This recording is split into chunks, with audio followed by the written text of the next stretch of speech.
24 stalkers, 7 levels. I've gone through hours of surveillance footage to compile the most disturbing stalking cases into one iceberg. We'll start with some creepy encounters and go deeper into incidents so terrifying you'll never trust your locks again. Level 1. Local follower. When travel vlogger Harold Balder visited Haputale in Sri Lanka, he expected a normal day. Instead, he got trapped with someone who refused to leave him alone. It started at a clothing stand where Harold bought a shirt.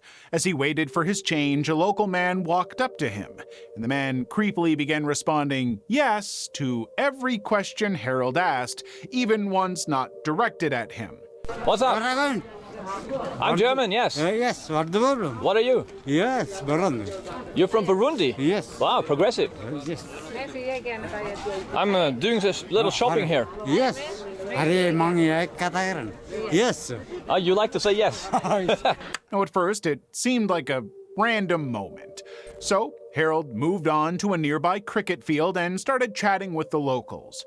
But just as the conversation settled, the same man appeared again. He quietly stepped into frame like he had been there the whole time. Harold laughed it off and continued filming, trying not to make a big deal out of it. But when he left for a fruit stand, the strange man kept following him. And that's when it clicked that this wasn't a coincidence anymore. Trying to get rid of him, Harold handed the man 20 rupees, hoping it would be enough to make him leave, but it wasn't. The man stayed close, still repeating yes to almost everything Harold said. He repeatedly ignored every hint and even Harold's direct requests to go away. The man just wouldn't back off. You're still here? Yeah, I will tell you. You want to tell me something? Yeah. What do you want to tell me?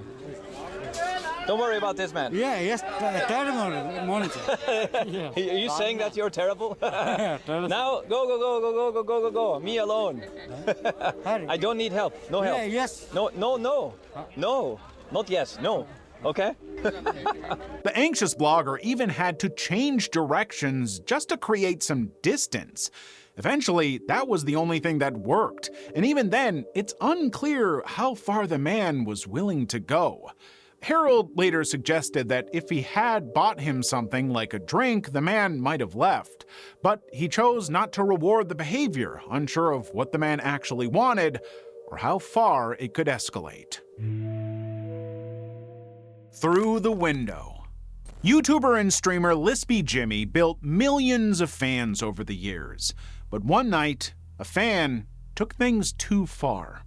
At 3 a.m. in June 2017, Jimmy was at home with his girlfriend when he noticed something strange outside. A hooded man was pacing back and forth in front of his house. Concerned, he started recording. Jimmy moved between windows, trying to get a clear shot of the intruder's face. Moments passed, and the man kept loitering around as if he were waiting for something. Jimmy called his girlfriend over, and at first they watched from inside, but curiosity got the better of them. So they stepped outside to see who the man really was. And that's when everything changed.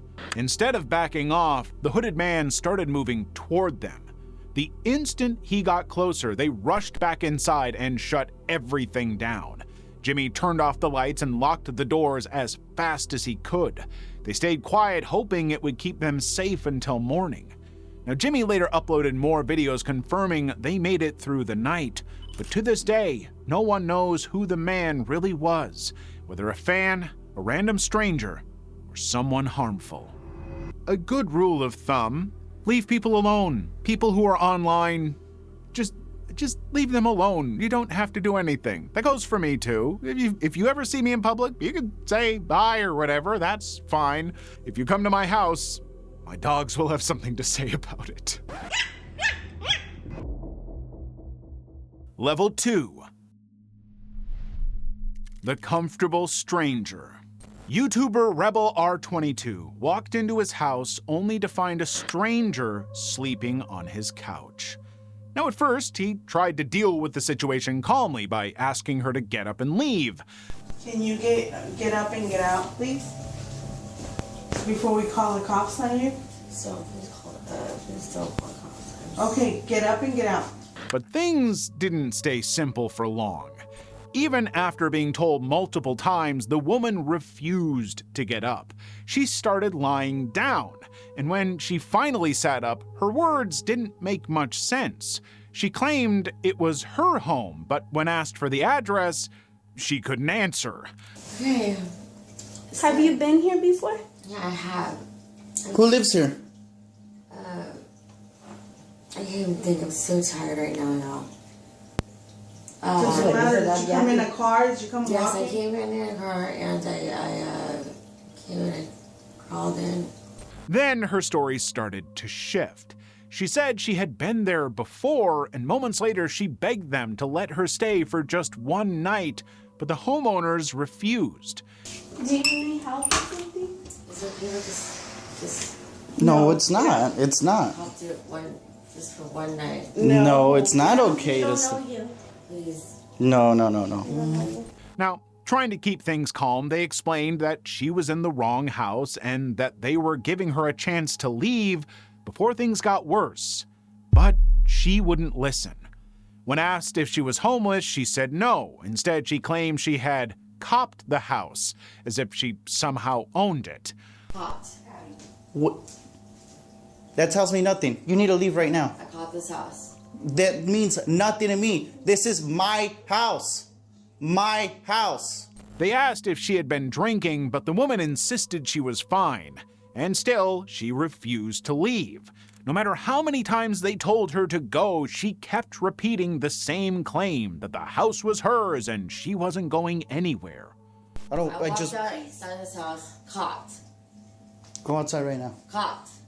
Just put your shoes on. You have your shoes right there. Those are my shoes. Okay. Caught this house. Okay, you walk outside. I'm not walking outside this house. Why? Because I've copped it. Okay, then I'm gonna wait here until you go to jail. It's caught. Okay, you're gonna go to jail. Now, in the end, the homeowners had no choice but to call the police, and only then was she removed from the house. Now, who the woman was and how she got inside still remains unknown. Dustin Uber. Dustin is an Uber driver who records his rides and shares them on YouTube. Now, most of his encounters are lighthearted, but one night, things took a dark turn. When Dustin arrived at the pickup location, a man approached his car and asked if the ride was for someone named Joseph. I'm alright. You request an Uber? Who'd you get a call from, Joseph, maybe? This is for this young lady, Jaylene. Dustin checked the app and confirmed the ride was for a woman, then waited. And moments later, the woman arrived and opened the door to get in, and that's when everything shifted. Out of nowhere, the same man tried to pull her away. Now, she resisted immediately, clearly telling him no, but he didn't stop. Can you close it? What is your problem? No, I just wanted to say. Oh my God. Hey! you're Back off, man! Back off! Close the door, please. Back Let me- off! Now, seeing that the man wouldn't back off, Dustin stepped in. He raised his voice, telling him to leave her alone, but the man ignored him and kept pushing. Now, at that point, Dustin got out of the car and confronted him directly, placing himself between the man and his passenger. Behind him, the woman had already broken down, her voice shaking with fear. Only then did the man start to back off. And Dustin didn't wait around. He got back into the car and drove her away, putting as much distance as possible between them and the situation. As they drove, he reassured her that she was safe, and by the time they reached a safer location, she had started to calm down. But even then, she chose not to call the police, insisting she just wanted to move on from what had happened.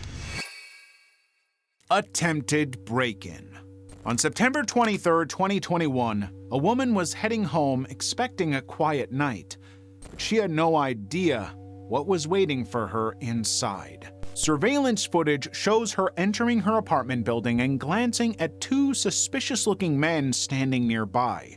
Now, at first, it seems like nothing, but then, seconds later, one of them followed her inside. The moment she realizes what's happening, she moves fast, rushing to the door and shutting it before he can reach her. But even then, he doesn't leave. From the other side, he starts calling out to her, demanding that she open the door. Open up the door. Excuse me.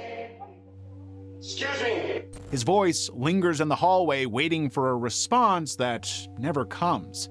She refuses until he finally backs off and leaves. The woman later said she had lived in that building for 29 years and had never seen him before. After the footage was released, police received multiple tips that helped them track him down. He was identified as 41-year-old Orisha Lucky, a repeat offender with 37 prior arrests, and was later charged with burglary. Level 3. Mi Quen Chong. Mi Quen Chong was a devout Christian who had moved from Malaysia and lived in London for over 30 years. To those around her, she appeared completely normal, but privately, she was struggling with her paranoid schizophrenia, and her condition eventually led to a tragic outcome. In August 2020, Chong met Gemma Mitchell, another devout Christian. Chong soon started to believe that Mitchell had the ability to help her through spiritual healing. So over time, they grew extremely close. Even Chong's relatives began to see Mitchell as her closest friend. However, about a year later, Mitchell ran into serious financial trouble. She and her mother had been scammed out of £230,000 during a home improvement project, leaving them in debt and an unfinished house. Desperate, Mitchell turned to Chong, and at first Chong agreed to help and offered £200,000, but later she changed her mind and suggested Mitchell sell the property instead. That decision triggered something dangerous. On June 11, 2021, Chong was reported missing by her lodger, who said she hadn't seen her since the day before. Mitchell, being her closest friend, was ultimately questioned, but she told investigators that Chong was depressed and had gone to visit family and friends somewhere close to the ocean. However, surveillance footage told a different story. On the day of her disappearance, it captured Mitchell going to Chong's residence with a blue suitcase. It was clear that she could move that bag easily before entering. When she got out hours later, she had 2 suitcases instead of 1, and they both looked visibly heavy as she struggled to drag them. Moreover, later that evening, another camera captured her arriving home with the suitcases. Strangely, Mitchell later visited a hospital for an injured finger, claiming she had caught it in a door. Now, 2 weeks passed, and she was once again seen with the blue suitcase.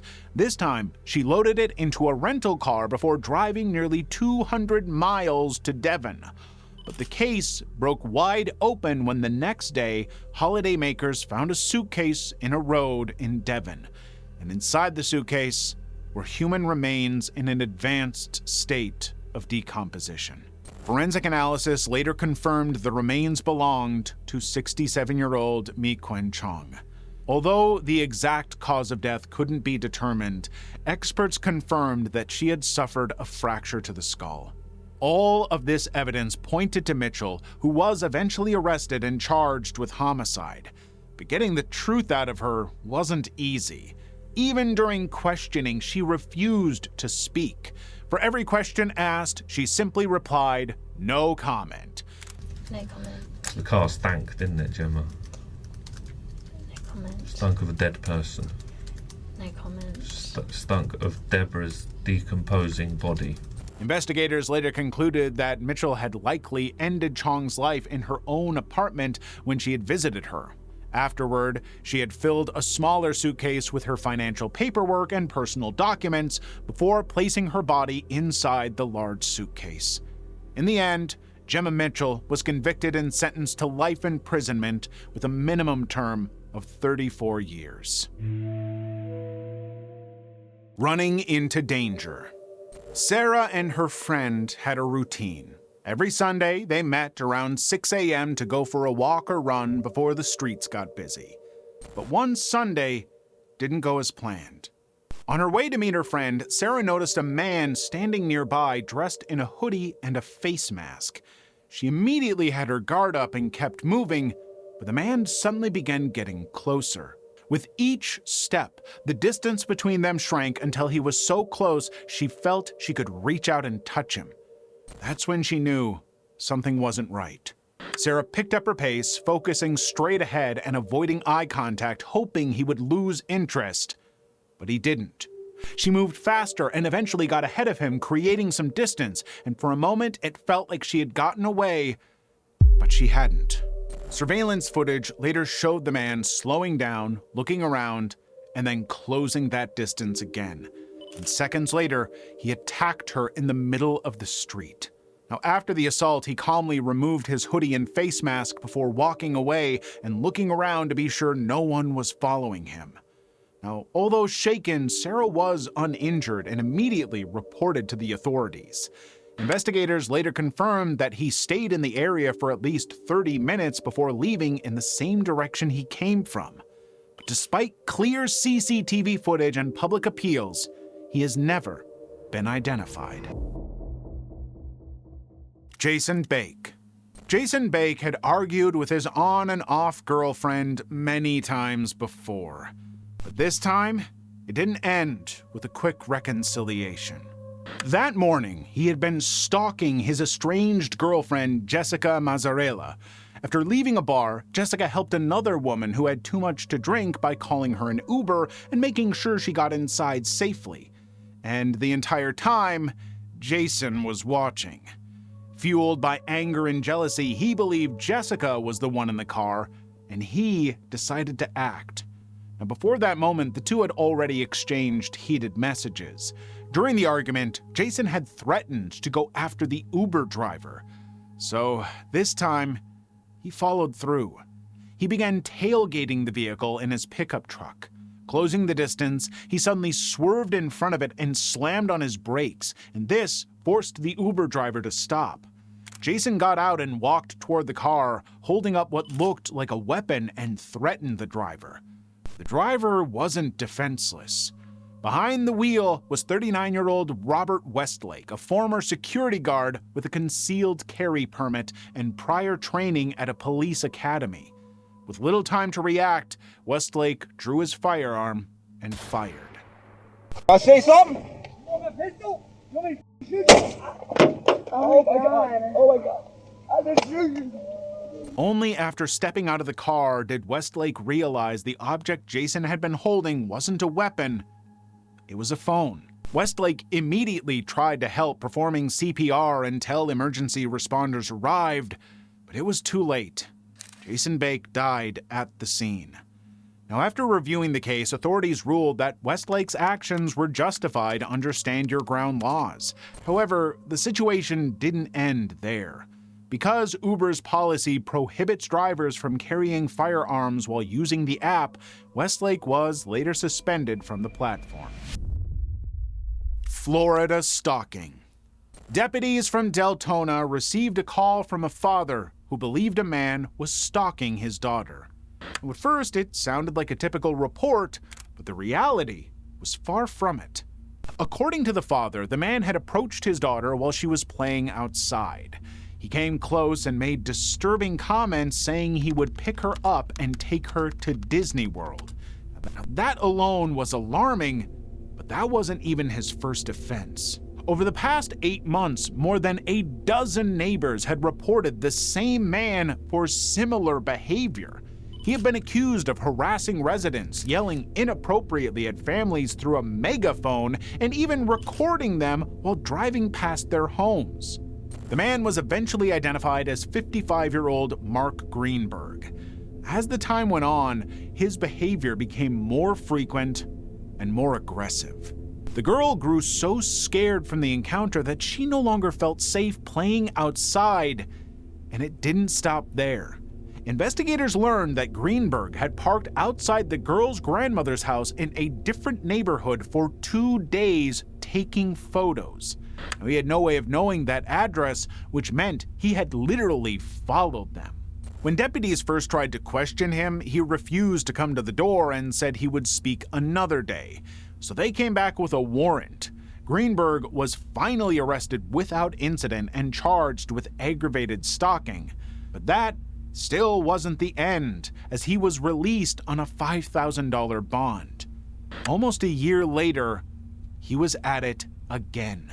Greenberg was once again arrested for stalking two young brothers in the same area. Just like before, his actions left them too afraid to go outside on their own. This time, he wasn't given another chance. He was held without bond and remains in custody as he awaits trial. Now, the incidents so far have been uncomfortable, but in the next levels, survival isn't guaranteed. So subscribe and keep going. Level 4. Brandon Mall Incident. Two teenagers went on a quick trip to the mall, unaware that danger was already trailing behind them. Surveillance footage shows them chatting, window shopping, and enjoying their afternoon. But at the same time, a man and a woman pass by them. At first glance, nothing seemed unusual, but the couple weren't just passing through. Because when the teenagers left the mall and got into their car, they turned back and quietly began following them. And the moment those teens reached a quieter neighborhood, everything changed. Without warning, the male pulled out a weapon and fired at the passenger side of the car. Now, the bullet hit, but didn't go through. Somehow, the bullet failed to penetrate the vehicle, giving the teenagers just enough time to react and escape. They drove off and reported the incident to the police, triggering an immediate investigation. Authorities quickly reviewed the surveillance footage from the mall, which clearly captured the suspects. About a week later, the male suspect was identified as 23-year-old Roger Ocasio. He was arrested and charged with multiple offenses, including aggravated assault with a firearm. The female suspect, however, has never been publicly identified. Bumped into a killer. It was January 26, 2022. Deshonia Red stepped out of her apartment to run a quick errand at a nearby grocery store. That trip quickly turned deadly. While waiting to pay, she accidentally bumped into a man and immediately apologized. But instead of brushing it off, the man became infuriated. He began threatening her and reached into his pocket, making the situation even more dangerous. Sensing things were getting out of control, the store employee stepped in and told both of them to leave. That should have been the end of it, but it wasn't. A short time later, as Deshonia arrived back home, she spotted the same man walking toward her. Now, this time, there was no hesitation. She rushed inside and tried to get through the front door, but he was already too close. The moment she got inside, he opened fire. Now, inside the house, her brother was asleep on the couch, and the sound of gunshots jolted him awake. But as he tried to run upstairs, he was hit in the leg, and Deshonia was also grazed by a bullet. But then, just as quickly as it started, the man fled the scene. Emergency responders arrived soon after. Deshonia's injuries were minor and treated on site, but her brother was taken to the hospital. An investigation was launched immediately, and officers found 9 shell casings inside the house. Even the glass storm door was broken, and there were bullet holes in the front door and back bedroom wall.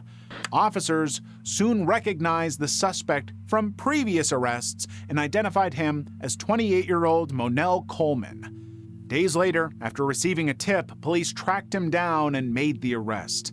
He was charged with 2 counts of attempted homicide, aggravated assault, and other related offenses.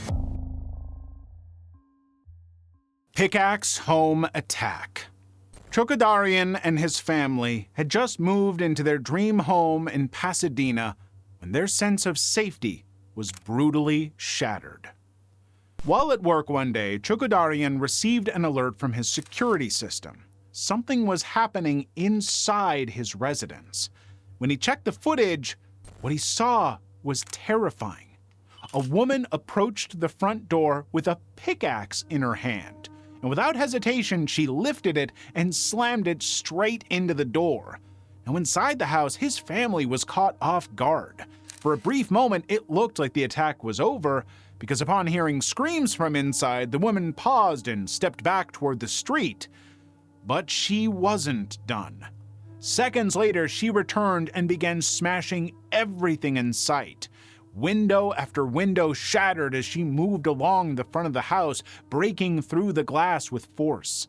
Inside, the situation turned critical. Chukudarian's mother-in-law rushed to protect the family just moments before one of the windows above the bassinet was destroyed. If she had been even a second slower, the outcome could have been so much worse. Eventually, the woman stopped and walked away, muttering that she would be back. I'll be back! Get out! Now, by the time it was over, the culprit had caused $20,000 in damages. When authorities arrived, Chukudarian told them the woman lived across the street, and a few hours later, she was arrested and charged with vandalism. She was identified as 65-year-old Beverly Baker. Officers later stated that she appeared to be experiencing a mental health crisis at the time of the attack, but that explanation didn't erase what the family had just gone through. In the end, Chukudarian filed a restraining order against her. Level 5. Asher Maslin. From the beginning, Holly Gazzard's family didn't support her relationship with 22-year-old Asher Maslin, and they had their reasons. Asher had a history of abuse and had been arrested 23 times before. With Holly, he quickly showed controlling behavior, speaking to her in a demeaning manner right in front of her family. Holly, who worked as a hairdresser, was constantly questioned about her clients and where she went. Over time, it became unbearable, so Holly ended the relationship, but Asher refused to accept it. Shortly after the breakup, he approached her as she was heading to her car and took her bank cards. He later withdrew £300 and used the money to buy drugs. His behavior only escalated from there. He began sending threatening messages to Holly and her family, and as the stalking intensified, Holly reported him to the police, but they couldn't find him. 2 days later, surveillance footage captured Asher selling his DVD player. He then used the money to buy a knife. That same day, around 6:30 p.m., he went to the salon where Holly worked. She was attending to her final client. Her boss, who knew about Asher and had been warned, stepped outside to call the police as soon as he saw him, but there wasn't enough time. Before anyone could intervene, Asher attacked Holly in the salon. Emergency services arrived quickly, but her injuries were too severe. Holly Gazzard was pronounced dead at the hospital. In the end, Asher Maslin was later arrested and sentenced to life imprisonment with a minimum term of 24 years. Azam Mangori. Tony Cox suddenly received messages from his daughter Lorraine that she had moved to Plymouth and wanted no further contact. Now, this abrupt decision didn't seem right to him, so Tony reported her missing to the police. But no one was prepared for what those messages were hiding. Following the report, officers began retracing Lorraine's last known movements. On September 1st, 2020, she was captured on CCTV walking home after a night out with friends. She appeared calm with her hands in her pockets until a man came into frame walking behind her at a slow pace. At first, she didn't notice him, but when she did, the two began talking. The footage later showed him placing an arm around her shoulders as they walked together toward a flat above a kebab shop. Now, it remains unclear whether she went willingly or was coerced, but she appeared drunk and unstable. And that was the last confirmed sighting of Lorraine Cox. The next time the man appeared on CCTV, he was alone and carrying a sports duffel bag. What added to the suspicion was that he moved around the city disposing of trash bags in different bins. Soon, investigators traced him to an apartment where he identified himself as Christopher Mayer. That's the most made-up name I've ever heard. And rightfully so, because further checks revealed that that was not his real name. His real name was Azam Mangori, an Iraqi asylum seeker whose immigration status made him liable for deportation. But it wasn't until the police later searched the bins behind his building that the case broke wide open. Inside them, they recovered human remains. Additional searches of other locations he had visited uncovered more human remains dumped in trash cans across the city. Finally, DNA testing confirmed everyone's fears. The remains belonged to Tony's daughter, 32-year-old Lorraine Cox. Investigators concluded she had been killed in his apartment before her body was dismembered and disposed of across the city. But somehow, during the trial, Mangori gave a different account. He claimed he and Lorraine had spent the night drinking, smoking, and talking, and according to him, she gave him a substance wrapped in foil to inhale, after which he became drowsy and fell asleep. He said that when he woke up, she was already dead. The court rejected his explanation. If he really didn't kill her, why didn't he seek help? Prosecutors also questioned his calculated behavior to cover up by using her SIM card to contact her family and friends. Ultimately, Azam Mangori was found guilty of murder and sentenced to life imprisonment with a minimum term of 20 years. Sophia Putney Wilcox. Sophia Putney Wilcox went to her room after dinner, only to come face to face with the one person she had been trying to escape. And this time, he was holding a knife and a bottle of gasoline. A few years earlier, Sophia had entered a relationship with Adam Sigwada, a student at her school. Now, at first, everything seemed normal. The two spent most of their time together, and the relationship moved quickly. But about 6 months in, things changed. Adam became aggressive and unpredictable. The arguments increased, and in moments of anger, he began hitting her. On one occasion, he even locked her inside the trunk of a car. Now, over time, his behavior became more and more controlling, dictating where she went and who she spoke to. Despite this, Sophia stayed committed to the relationship, hiding the abuse from her mother and friends. Meanwhile, Adam was also unfaithful and cheating on her with other girls at school, and when questioned, he claimed he was only still with Sophia out of pity because she had threatened to harm herself if he ever left. Now, the situation continued to worsen. He went through her phone, tracked her movements, and once, after discovering she had gone out with friends, he threw her against a wall.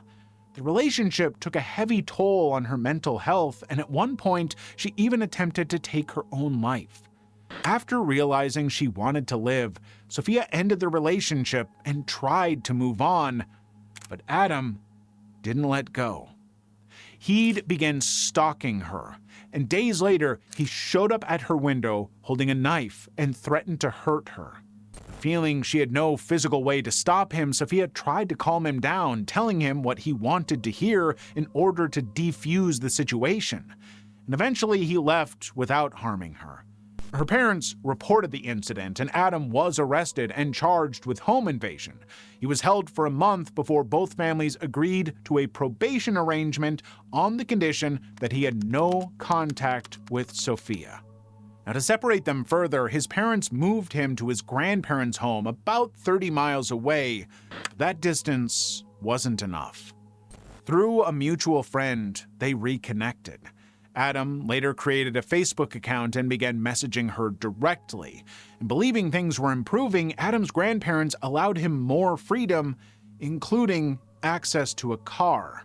Now, instead of staying away, he would pick Sophia up at her home, and both of them would hang out at hotels. Despite the court order, they began dating again, and the cycle of manipulation resumed. He also began threatening to harm himself if Sophia left him again, while telling her she couldn't go to college. Eventually, Sophia realized that Adam would never change and stopped responding entirely. That decision triggered the final escalation. Adam returned to her home once more, and this time there was no way to talk him down. As Sophia reached her room, he attacked her with a knife. Her mother, hearing the struggle, rushed upstairs and forced the door open. And in the chaos, Adam poured gasoline and set the room on fire. Sophia was rushed to the hospital where she underwent surgery and miraculously survived. Meanwhile, Adam Shigwada was arrested the next day while walking down a main road with burns and injuries on his body.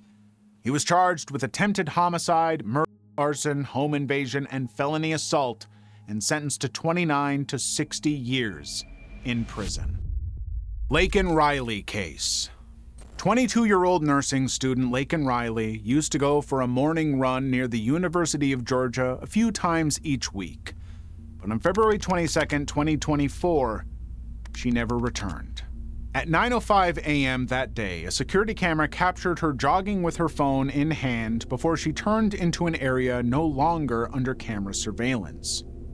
When she didn't return by noon, her roommate reported her missing. Officers arrived quickly and began searching the area, and about 20 minutes later, they found her. But she had suffered severe injuries, and disturbingly, a bloodied rock was discovered nearby. An officer attempted CPR at the scene, but it wasn't enough, and Laken Riley was soon pronounced dead. Now, investigators immediately began piecing together what happened. Her smartwatch data showed she had been running at a steady pace before suddenly stopping, and moments later, her phone records indicated she called 911, but no words were spoken before the call ended. The dispatcher tried to call back, but there was no answer. Her smartwatch continued to record her heart beating until 9:28 a.m., suggesting that her encounter was long and harrowing. The data made it clear she had been attacked. So, investigators turned to surveillance footage from earlier that morning, and sure enough, they found disturbing evidence. In one clip, they spotted a man dressed in dark clothing lingering in the same area hours before Laken passed through. Then, about 15 minutes after the estimated time of the attack, the same man was seen discarding items. He threw something into a recycling bin and into nearby bushes. So officers searched both locations. Inside the bin, they found a dark hooded jacket with blood and strands of long hair caught in the fabric. In the bushes, they recovered a pair of disposable gloves, one of which had a tear at the tip. Forensic testing later confirmed the blood and hair belonged to Laken Riley. The next day, investigators located the man at an apartment nearby with visible injuries, including scratches on his arms and damage to his hands. He was identified as 26-year-old Jose Ibarra, an illegal immigrant from Venezuela. And then, DNA testing added the last nail to the coffin. It showed Laken's DNA was present under his fingernails, and his was present on her phone. He was ultimately arrested and later sentenced to life in prison without the possibility of parole. Hideto Kozusumi. Rie Miyoshi and Hideto Kozusumi began a relationship in 2004. By 2006, it was clear they wanted different things, so the relationship ended. But while Rie moved on, Hideto didn't. For the next 4 years, he continued to stalk her. He sent thousands of messages claiming he wouldn't allow her to be happy while he was miserable. No matter how many times Rie told him to stop, he never listened. Finally, in 2010, about 4 years later, Rie tried to start her life over. She got married, changed her last name, and moved to Zushi City, and even changed her phone number. Without her new name, Hideto had no way of finding her, so for the first time in years, it seemed like Rie could finally live in peace. That peace didn't last. To support herself and her husband, Rie needed to reconnect with former clients. That meant becoming reachable again. Believing enough time had passed, she reopened her Facebook account using her new name, her photo, and a contact email. And that was all Hideto needed to find her again. This time, he came back even more intensely, sending thousands of emails. He claimed she had promised to marry him and that he was owed compensation because she married another man. Now, despite this, Hideto struggled to contact her directly since he didn't know her name or address. Still, Rie and her husband went to the police, and this eventually led to Hideto being arrested and taken to court, but things only got worse. During the proceedings, Rie's new legal name and location were read aloud in court, giving Hideto a lead on Rie's whereabouts. In 2018, he received a 1-year suspended sentence, meaning he was allowed to roam free with the new information he had just obtained. And now, Hideto not only continued sending emails, but also began sketching a plan. Now, at first, he tried to track her down using the limited information he had, but it still wasn't enough. So he literally hired a private investigator pretending Rie was an old friend he was trying to reconnect with. The investigator didn't question the story, and within a day, he had results. Posing as Rie's husband, he cleverly contacted the Sushi City tax office to discuss a delay in tax payments and obtained her exact address from a staff member. Now, Hideto knew exactly where she was. On November 6, 2012, CCTV footage captured him entering a store carrying a box, appearing to be a delivery worker. Shortly after, he arrived at Rie's apartment and entered through an open window. Unfortunately, at the time, her husband was at work and she was home alone.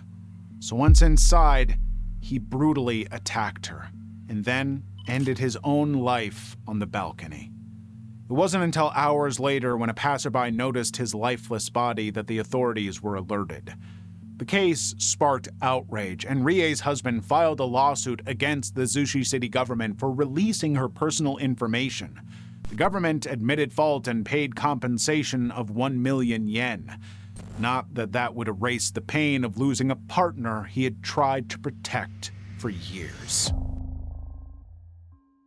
Level 6. Imoami.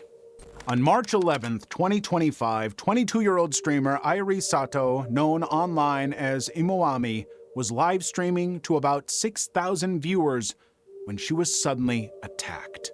At first, it looked random, but it wasn't. Imoami was a fast-rising streamer on WhoWatch, a smaller platform where she had built a growing audience. With over 2,600 followers, her growth stood out, and she had begun earning through viewer donations. Among those supporters was Kenichi Takano.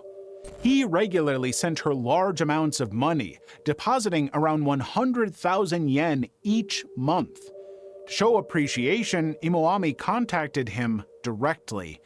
And that's when things began to shift.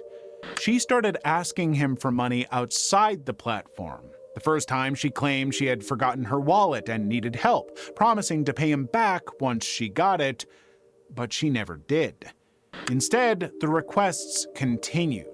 Not long after, she asked for 20,000 yen. Takano said he only had 7,000, but she pressured him until he sent the full amount. And over time, the amounts increased, and none of it was repaid. Eventually, Takano admitted that the money he had been sending wasn't his. He had been borrowing from loan companies and could no longer keep up. Still, the demands didn't stop. At one point, she even told him to lie about his information to secure more loans. She gave different reasons, including claims that she was pregnant and caring for her relatives' children. And despite everything, Takano never asked for anything beyond repayment. He didn't make advances or try to use the situation for anything else, but when it seemed like he was pulling back, her approach changed. She began sending emotional messages, talking about harming herself and telling him she loved him. She told him she couldn't live without him. Believing her, Takano continued to borrow and send money until he couldn't anymore. By then, he had given her over 2 million yen. And soon, the loan companies began demanding repayment, and Takano turned to Imoami. But every time he asked, she delayed or ignored him. Eventually, she stopped responding completely. Now, despite that, she remained active online, continuing to live stream and receive donations. So with no other option, Takano filed a lawsuit and won. But even after the court ruled in his favor, Imawami refused to pay.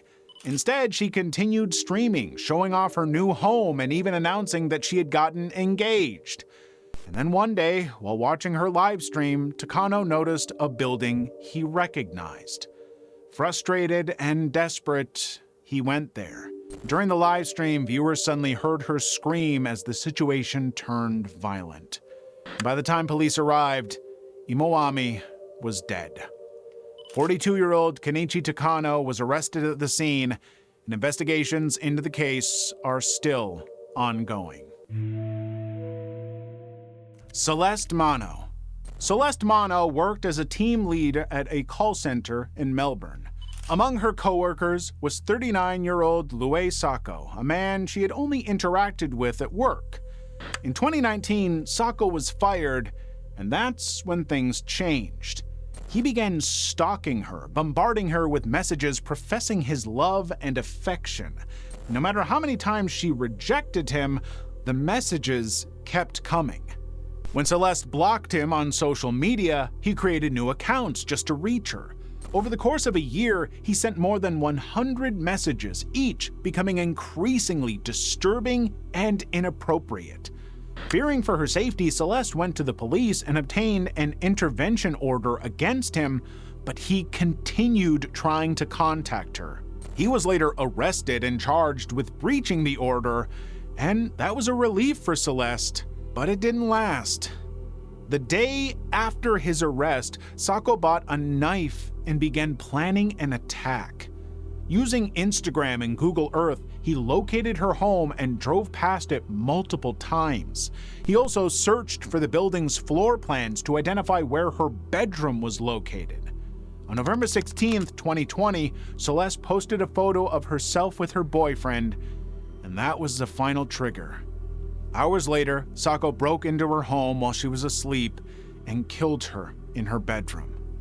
After the attack, he went directly to a police station and confessed. During the trial, he was diagnosed with severe personality disorder, major depressive disorder, and body dysmorphic disorder. However, the court found that he was still capable of understanding his actions.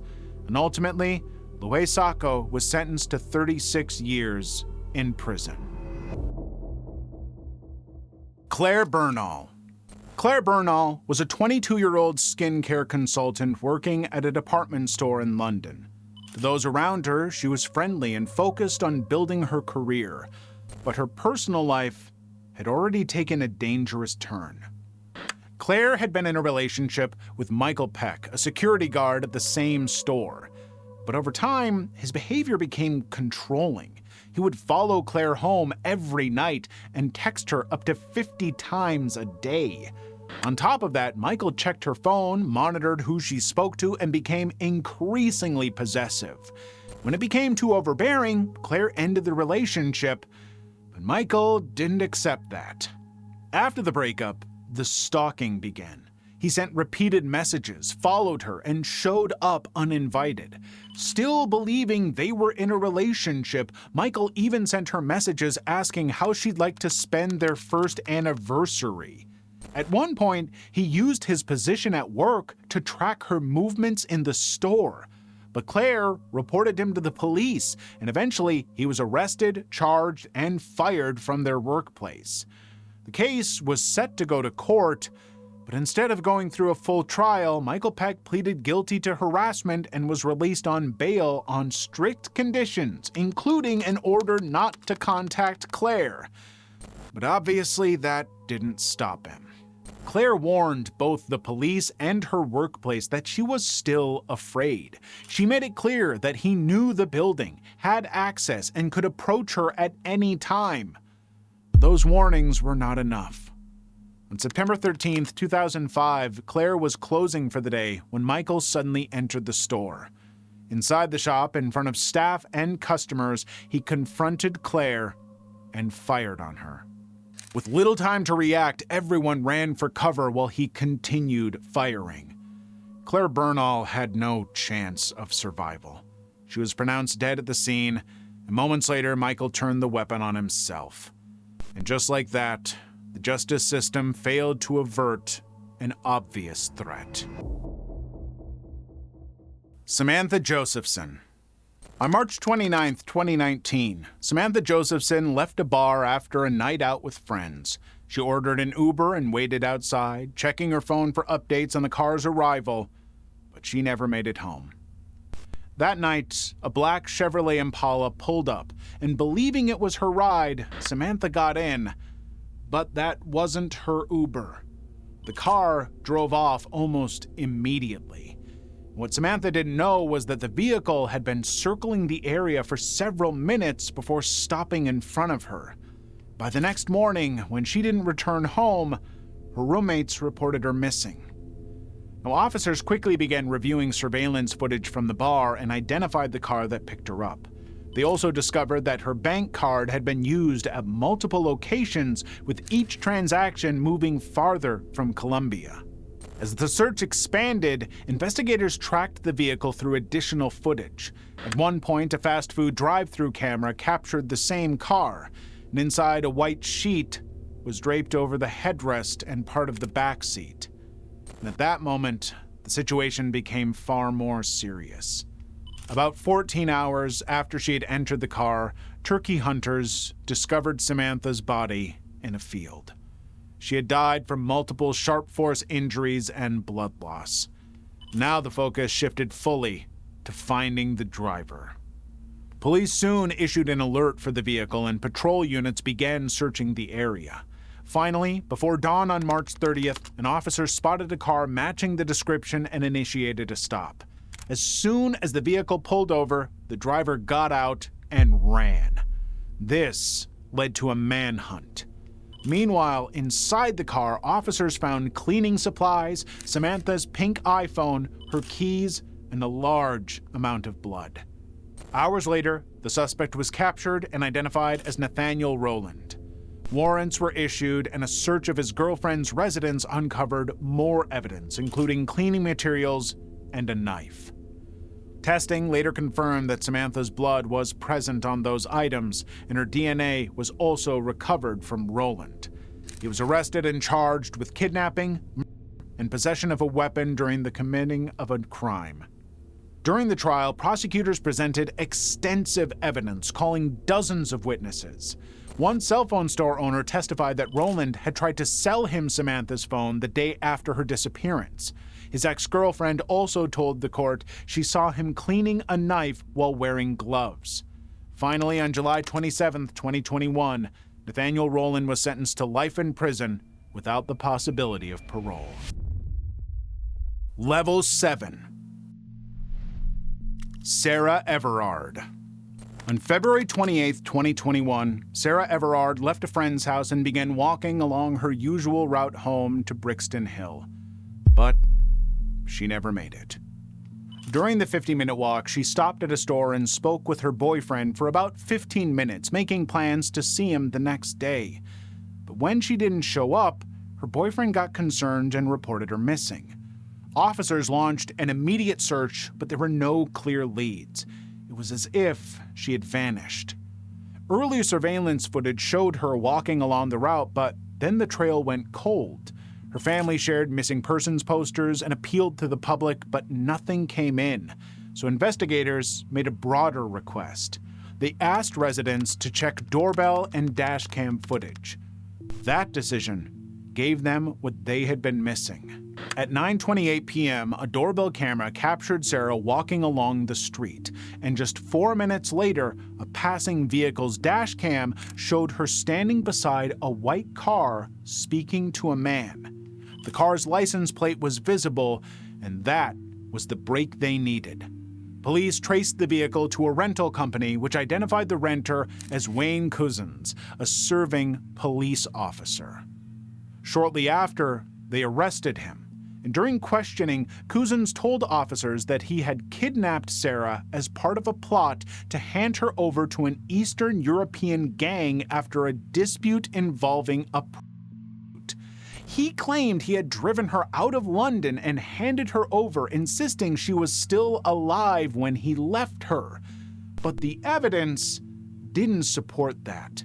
The following day, Sarah Everard's remains were discovered inside a large builder's bag near a land Cousins owned. Surveillance footage also tracked his movements before and after the incident. Investigators established that after finishing a long shift, Cousins rented the vehicle and returned to London, positioning himself along Sarah's route. But when she approached, he stopped her, showed his police ID, and falsely arrested her, claiming she had violated COVID-19 guidelines. He then handcuffed her and placed her into the car, driving out of the area. Days later, CCTV captured him purchasing gasoline and filling it into a container. In separate footage, he was also seen buying large builder's bags, the same type in which Sarah's remains were found later. Cousins then attempted to cover his tracks, even reporting himself sick at work and returning his equipment in the days that followed. In June 2021, Wayne Cousins pleaded guilty to kidnapping and forcing himself on Sarah Everard. He was eventually sentenced to life imprisonment without the possibility of parole. Kaylee Sawyer. On July 24, 2016, 23-year-old Kaylee Sawyer was out late with her boyfriend in Bend, Oregon. But at some point during the night, the two got into an argument. Upset, Kaylee decided to leave to cool off, so she began walking alone in the early hours of the morning. However, that decision put her in direct danger.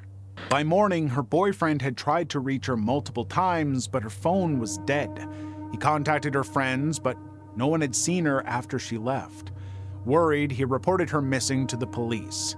Hi. I'm not sure if this is quite the right number to call. Last night I got home from the bars with my girlfriend, and she got upset at me and ran off. And I chased her and wasn't able to find her, and I still haven't heard from her. Her phone's off. I called all her family, and they haven't heard from her, so I'm wondering what you recommend I do. We can put in a call, and we can have officers and deputies look for her. Now, officers immediately began searching for Kaylee, but she was nowhere to be found. And while the investigation was still unfolding, new information came from an unexpected source.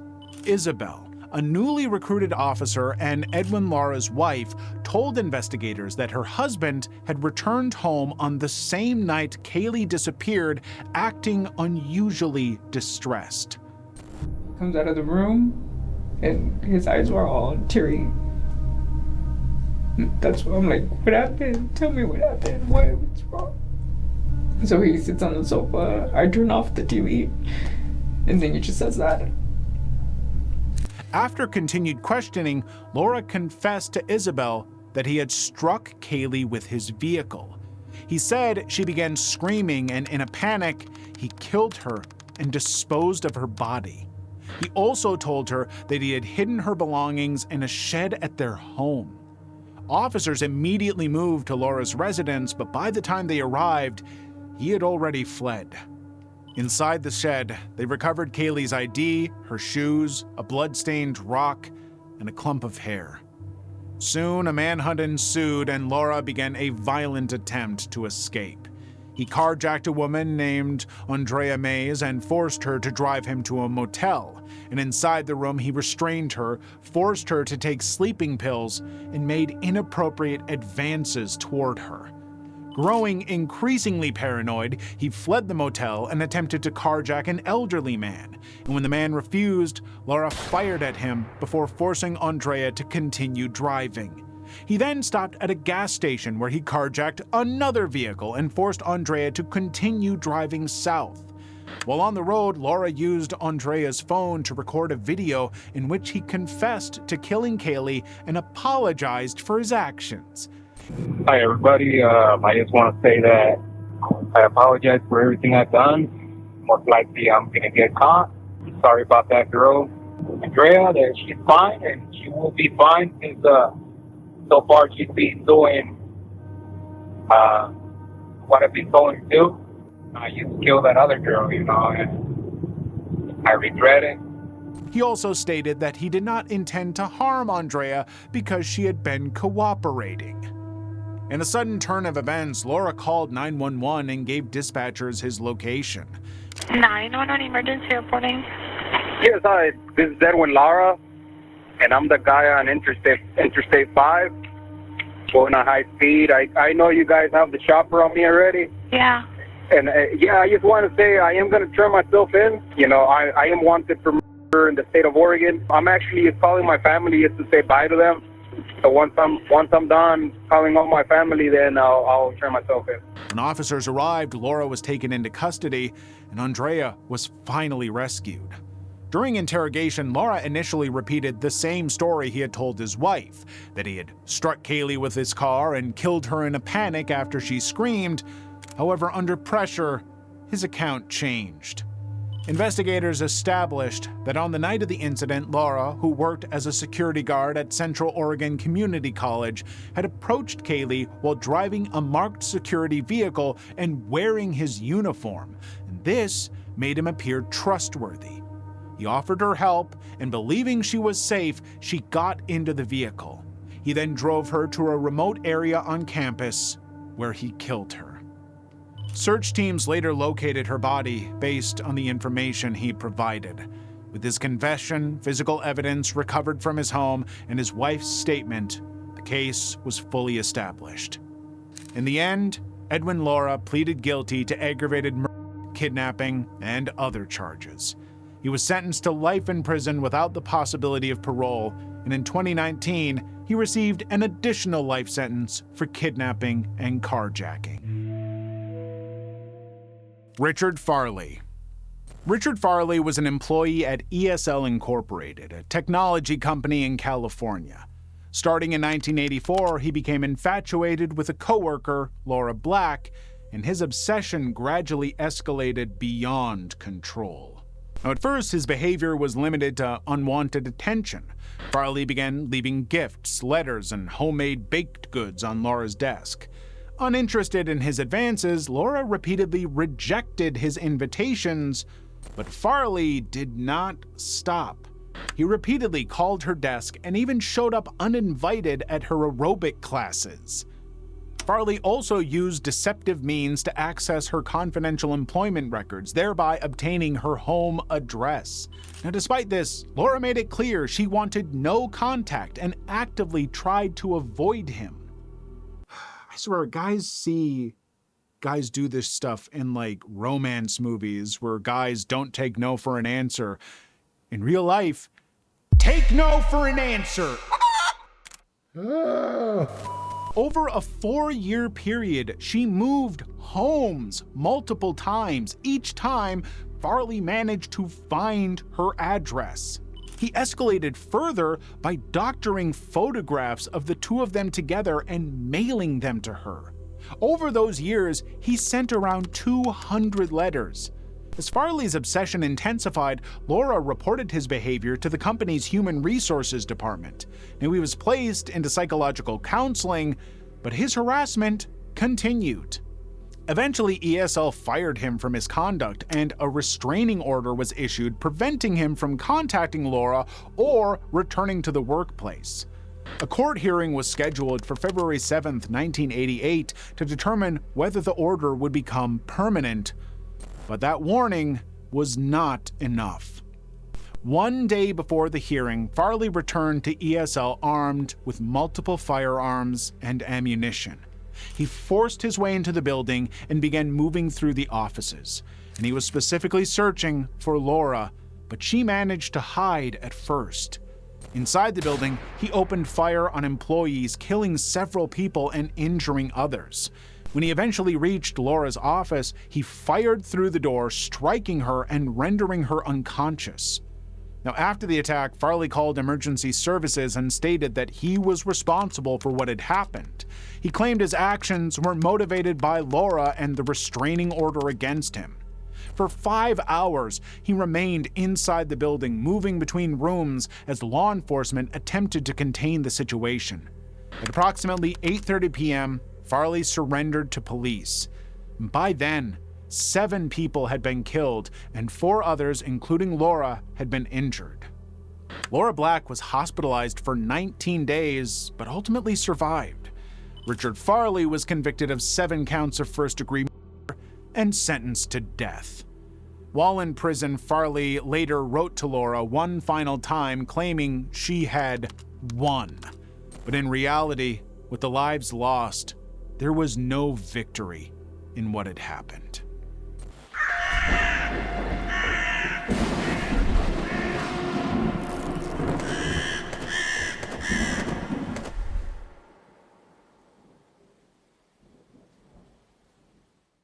Now, these cases were disturbing, but what happens when tragedy unfolds in front of the entire internet? Think you've seen it all? Well, let's test that in the most disturbing Facebook incidents. Also, we put a lot of effort into these videos, so if you want us to keep making these icebergs, join our Patreon. You'll get an exclusive, uncensored, and far worse Level 8 there, plus 24-hour early access to every video. Link in the description.